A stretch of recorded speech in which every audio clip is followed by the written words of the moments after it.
مسلمان صرف اپنی ذاتی زندگی میں ہی نہیں اللہ کے حکم کی پیروی کرنے والا ہوتا، بلکہ اس کا داعی اور گواہ بھی ہوتا ہے، اس خوبصورت دین کی دوسروں تک بھی پہچان لے جانے والا ہوتا ہے۔ لیکن افسوس یہ کہ دوسرے لوگوں نے ہمارے عقائد چھوڑ کر باقی سب اخلاقیات لے لیے، وہ اس پر عمل کر رہے ہیں اور ہم محروم بیٹھے۔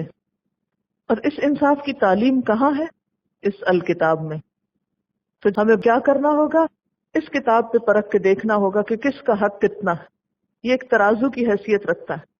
پھر فرمایا کہ جب یہ کام کرو، اس عدل کی زد خواہ تمہاری اپنی ذات پر ہی کیوں نہ پڑتی ہو، خواہ تمہیں خود کو ہی نقصان کیوں نہ ہو رہا ہو، کیونکہ یہود کو جو کتاب دی گئی تھی وہ زبان سے تو اس کی باتیں مانتے تھے، یا پھر ان چیزوں کو صرف مانتے جو ان کی خواہشات کے مطابق ہوتی، اور جو چیز ان کی خواہش یا مرضی کے خلاف پڑتی اس میں وہ تبدیلی کر دیتے، اس کو وہ چھوڑ دیتے۔ تو اب اسی لیے امت مسلمہ کو اٹھایا گیا کہ اس کتاب میں کوئی تبدیلی نہیں ہوگی، نہ کوئی کر سکے گا، اس کو اپنی ذاتی زندگی میں بھی اپناؤ اور اسی کا سبق باہر جا کر بھی دو۔ پھر اصل میزان اور معیار یہی کتاب ہوگی، اور اس کی زد میں خواہ تمہاری اپنی ذات آئے، اول والدین یا والدین آئے، یعنی اتنے قریبی رشتہ دار بھی اگر تمہارے انصاف کی زد میں آتے ہیں تو بھی پرواہ نہ کرو، والاقربین اور دیگر رشتہ دار۔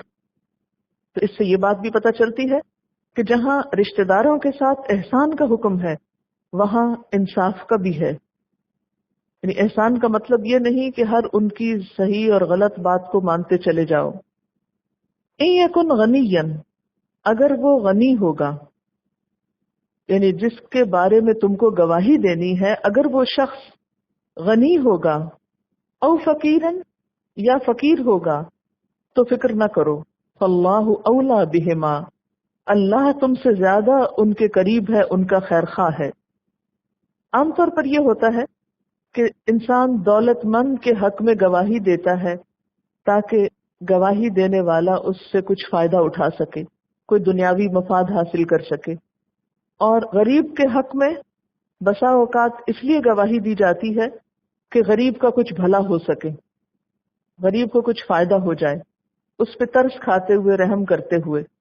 فرمایا نہیں، تمہیں حق بات کی گواہی دینی ہے، خواہ کوئی امیر ہو یا غریب ہو، کسی کی امارت یا غربت کو دیکھتے ہوئے تمہیں جھوٹ نہیں بولنا یا حقیقت کو نہیں چھپانا۔ ترمذی کی ایک روایت ہے کہ دو آدمی آپ صلی اللہ علیہ وسلم کے پاس اپنا جھگڑا لائے، ان میں سے ایک دولت مند تھا، دوسرا غریب تھا۔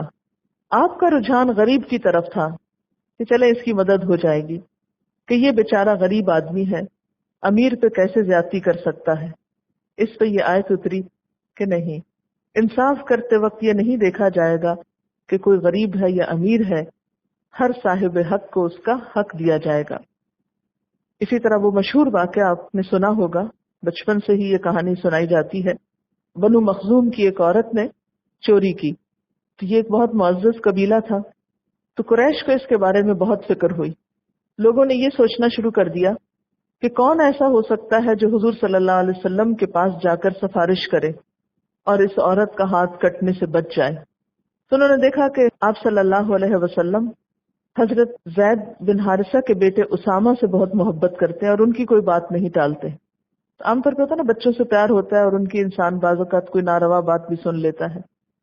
تو لوگوں کے کہنے پر اسامہ آپ کے پاس آ کر سفارش کرنے لگے۔ حضور صلی اللہ علیہ وسلم نے فرمایا، اسامہ تم اللہ کی مقرر کی ہوئی حدود میں سے ایک حد کے معاملے میں سفارش کرنے آئے ہو؟ پھر آپ صلی اللہ علیہ وسلم خطبہ کے لیے کھڑے ہوئے، یعنی جب آپ کو لوگوں کی اصلاح کرنی ہوتی تھی تو آپ ان کو ایک سپیچ دیا کرتے تھے جس میں سب کو مخاطب کرتے، اور فرمایا، لوگوں تم سے پہلے قوموں کو اسی چیز نے تباہ کیا کہ ان کا حال یہ ہو گیا تھا کہ اگر ان میں سے کوئی معزز آدمی چوری کرتا تو اس کو چھوڑ دیتے، اور اگر کوئی معمولی آدمی چوری کرتا تو اس پر حد جاری کرتے۔ خدا کی قسم میں ایسا نہیں کروں گا، میں تو اگر فاطمہ بنت محمد صلی اللہ علیہ وسلم بھی چوری کرتی تو اس کا ہاتھ بھی کاٹ دیتا۔ گویا اپنے رشتہ داروں کو بھی آپ نے معاف نہیں کیا عدل و انصاف کے معاملے میں۔ یعنی ایسا نہیں تھا کہ انہوں نے کچھ کیا تھا ایسا، لیکن مراد اس سے یہ ہے کہ آپ کا انصاف بے لاگ تھا۔ پھر فرمایا فلا تتبعوا الهوى، پس نہ تم پیروی کرو ہوا کی. ہوا کیا ہے؟ خواہشات. ہوا کا لفظی معنی ہوتا ہے اوپر سے نیچے گرنا. تو خواہشات بھی انسان کو اوپر سے نیچے گراتی ہیں، اس لیے اس کو بھی ہوا کہا گیا. تو تم خواہش نفس کی پیروی نہ کرو. ہوا ہوتا ہے اپنی مرضی کی پیروی کرنا، اپنی خواہش کی پیروی کرنا، اور ہدا کیا ہوتا ہے؟ اللہ کی مرضی کی پیروی کرنا. تو ایک شخص ایک وقت میں ایک ہی راستے پہ جا سکتا ہے، یا وہ ہوا کا شکار ہو سکتا ہے یا وہ خدا کا پیروکار ہو سکتا ہے. تو یہاں پر کیا فرمایا گیا؟ فلا تتبعوا الهوى، تم خواہش نفس کی پیروی نہ کرو. ان تعدلوا، تاکہ تم عدل کر سکو. یہ خواہش نفس کیا ہو سکتی ہے؟ بعض اوقات کسی کے ساتھ انسان باعث ہوتا ہے، عصبیت ہوتی ہے، پریجوڈس ہوتا ہے یا بغض ہوتا ہے. فرمایا کسی کے ساتھ تمہارا بغض یا نفرت یا کوئی ایسی چیز تمہارے فیصلے پر غالب نہ آئے، تمہیں انصاف سے نہ روکے.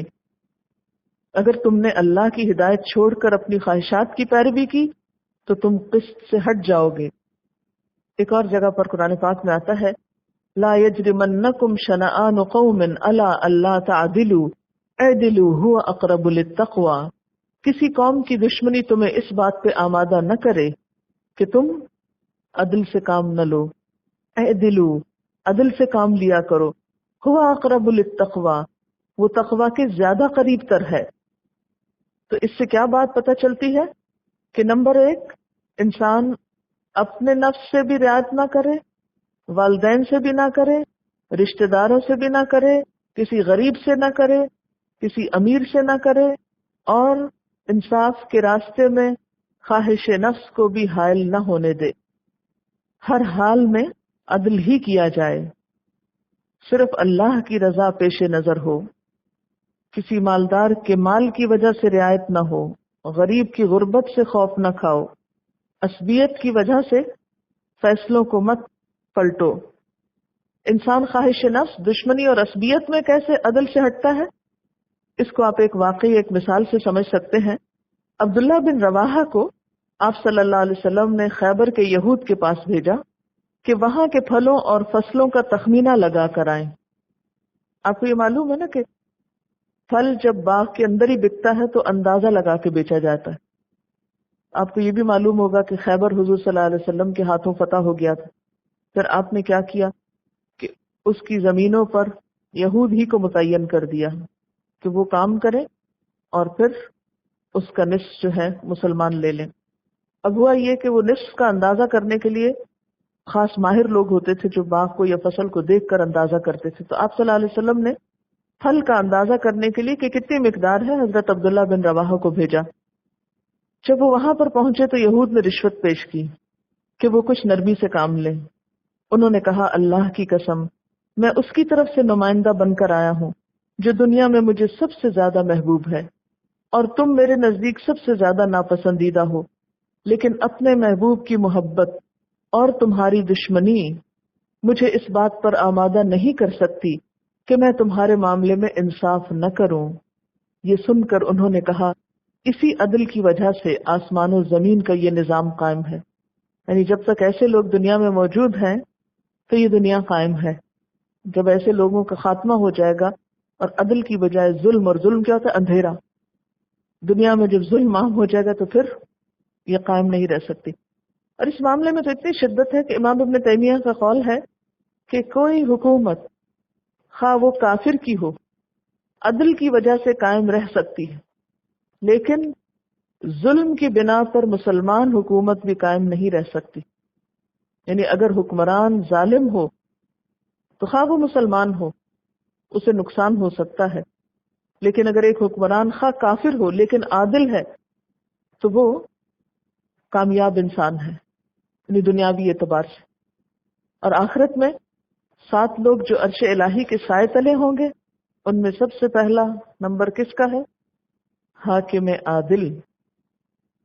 وَإِن تَلْوُوا، اور اگر تم پیچ دو گے، او توردو، یا اعراض برتو گے، فإن اللہ کان بما تعملون خبیرا، تو بے شک اللہ تعالیٰ ساتھ اس کے جو تم عمل کرتے ہو باخبر ہے۔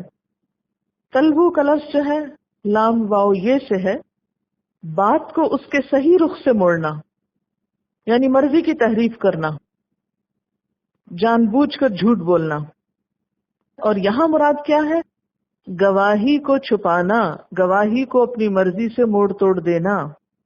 او توردو کا لفظ عین رے دال سے ہے، عرض اعراض کرنا، بے رخی برتنا، منہ پھیر لینا، گواہی کو چھپانا اور چھوڑ دینا، بات بدل دینا یا کترا کر نکل جانا، کہنے کی بات زبان پہ نہ لانا۔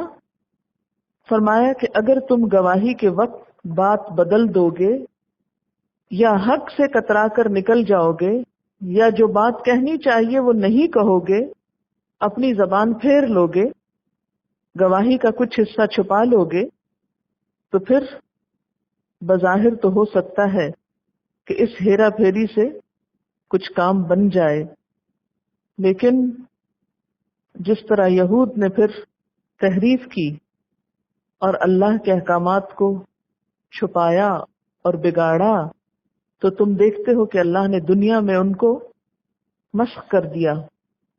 یہود کے بارے میں آتا نا، یلوون السنتہم بالکتاب لتحسبوہ من الکتاب وما ہوا من الکتاب، کہ وہ زبان کو موڑتے ہیں کتاب کے ساتھ، یعنی اللہ کی کتاب کو کچھ سے کچھ بنا دیتے ہیں۔ تو جب اللہ ہی کی کتاب کو انہوں نے بگاڑا تو حق کیسے پہنچے گا لوگوں تک؟ پھر حق پر عمل کیسے ہو سکتا ہے؟ تو لوگوں کو حق سے بھٹکانے کے لیے انہوں نے ایسی چالیں اختیار کی۔ فرمایا اے مسلمانوں، اگر تم بھی یہی کچھ کرو گے، سچ کو بگاڑو گے اور سچ سے کنی کتراؤ گے یا گواہی سے منہ موڑو گے یا بات کو کچھ سے کچھ کر دو گے، تو اس کا نقصان کیا ہوگا؟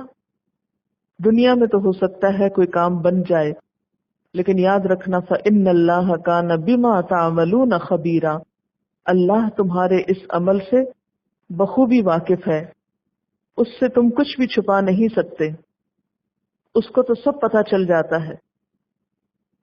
تو انسان کو پھر ڈرنا چاہیے کہ جیسے یہود کے ساتھ ہوا کہ دنیا میں ہی اللہ نے ان کی شکلیں بگاڑ دی، تو کہیں ایسا نہ ہو کہ تمہارے ساتھ بھی ایسا ہی کچھ معاملہ ہو۔